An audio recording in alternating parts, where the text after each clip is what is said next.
ಯಾವುದಾದ್ರೂ ವಸ್ತು ಅಂದರೆ ಅದನ್ನು ಬಿಟ್ಟಿರೋಕೆ ಆಗ್ತಾನೇ ಇಲ್ಲ ಅನ್ನುವಂಥ ಹಂತದಲ್ಲಿ ಡಿ ಅಡಿಕ್ಷನ್ ಪ್ರೋಗ್ರಾಮ್ನ ತಗೊಳ್ಬೇಕು ಅಂತ ನೀವು ಹೇಳಿದ್ರಿ. ಸೊ ಈ ಡಿ ಅಡಿಕ್ಷನ್ ಪ್ರೋಗ್ರಾಮ್ ಮಾರ್ಗದಲ್ಲಿ ಯಾವ ರೀತಿಯಾಗಿರುತ್ತೆ, ಮತ್ತು ಸಪೋರ್ಟ್ ಗ್ರೂಪ್ಸ್ ಆಗಿರ್ಬೋದು, ಇನ್ನು ಯಾವುದೆಲ್ಲದರ ಅವಶ್ಯಕತೆ ಇದಕ್ಕೆ ಬೀಳುತ್ತೆ, ಹೇಗೆ ವರ್ಕ್ ಆಗುತ್ತೆ? ನಮ್ಮ ಮಾರ್ಗದಲ್ಲಿ ಒಂದು ಸಲ ಫಸ್ಟು ಬಂದಾಗ ಏನು ಮಾಡ್ತೀವಿ ನಾವು ಒನ್ ಆಫ್ ದ ನಮ್ಮ ಸೈಕ್ಯಾಟ್ರಿಸ್ಟ್ ಏನಿದ್ದಾರೆ ಅವರು ಅಸೆಸ್ಮೆಂಟ್ ಶುರು ಮಾಡ್ತಾರೆ. ಅಸೆಸ್ಮೆಂಟ್ ಮಾಡಿ ಅವರಿಗೆ ಪ್ರಾಬ್ಲಮ್ಮು ಯಾವ್ಯಾವ ಆಸ್ಪೆಕ್ಟ್ಸಲ್ಲಿ ಪ್ರಾಬ್ಲಮ್ ಇದೆ, ಮಾನಸಿಕವಾಗಿ ಎಷ್ಟು ಪ್ರಾಬ್ಲಮ್ ಇದೆ, ದೈಹಿಕವಾಗಿ ಎಷ್ಟು ಪ್ರಾಬ್ಲಮ್ ಇದೆ, ಇವರಿಗೆ ಯಾವ ರೀತಿಯ ಟ್ರೀಟ್ಮೆಂಟ್ ಪ್ಲ್ಯಾನ್ ಬೇಕು, ಇವರಿಗೆ ಟ್ರೀಟ್ಮೆಂಟ್ನ ನಾವು ಮನೆಯಲ್ಲೇ ಮಾಡ್ಬೋದಾ ಅಥವಾ ಇವ್ರಿಗೆ ಟ್ರೀಟ್ಮೆಂಟ್ನ ನಾವು ಆಸ್ಪತ್ರೆಯಲ್ಲಿ ಮಾಡಬೇಕಾಗತ್ತಾ, ಮನೆಯಲ್ಲೇ ಮಾಡಬೇಕು ಅಂದರೆ ಇನ್ನೂ ಯಾವ್ಯಾವ ರೀತಿಯ ಅಡಿಷನಲ್ ಸಪೋರ್ಟ್ ಸಿಸ್ಟಮ್ಸ್ ಬೇಕು, ಇದನ್ನ ಡೀಟೇಲ್ ಅಸೆಸ್ಮೆಂಟ್ ಅಂತ ಕರಿತೀವಿ. ಅಸೆಸ್ಮೆಂಟ್ ಮಾಡ್ತೀವಿ.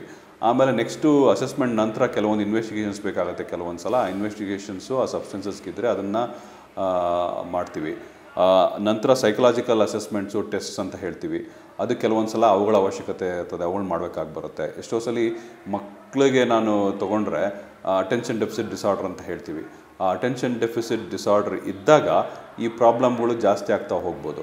ನಾವು ಅದನ್ನು ಅಸೆಸ್ಮೆಂಟ್ ಮಾಡಬೇಕಾಗುತ್ತೆ. ಅಥವಾ ಬೇರೆ ಲರ್ನಿಂಗ್ ಡಿಸಬಿಲಿಟಿ ಇರ್ಬೋದು, ಬೇರೆ ಪ್ರಾಬ್ಲಮ್ ಇರ್ಬೋದು, ಅದನ್ನು ಅಸೆಸ್ಮೆಂಟ್ ಮಾಡಬೇಕು ಹೋಗುತ್ತೆ.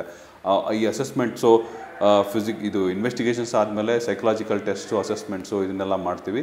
ಅದಾದ ನಂತರ ಟ್ರೀಟ್ಮೆಂಟ್ ಪ್ಲ್ಯಾನ್ ಮಾಡ್ತೀವಿ. ಟ್ರೀಟ್ಮೆಂಟಲ್ಲಿ ಮೆಡಿಕೇಷನ್ಸ್ ಅವಶ್ಯಕತೆ ಇದ್ದರೆ ಮೆಡಿಕೇಷನ್ಸು, ಬೇರೆ ದೈಹಿಕವಾದ ಪ್ರಾಬ್ಲಮ್ಗಳಿದ್ದು ಅವುಗಳಿಗೇನಾದ್ರು ಟ್ರೀಟ್ಮೆಂಟ್ ಬೇಕಂದರೆ ಆ ಟ್ರೀಟ್ಮೆಂಟು. ಸೊ ಇದನ್ನೆಲ್ಲ ಒನ್ ಬೈ ಒನ್ ಮಾಡ್ತಾ ಹೋಗ್ತೀವಿ.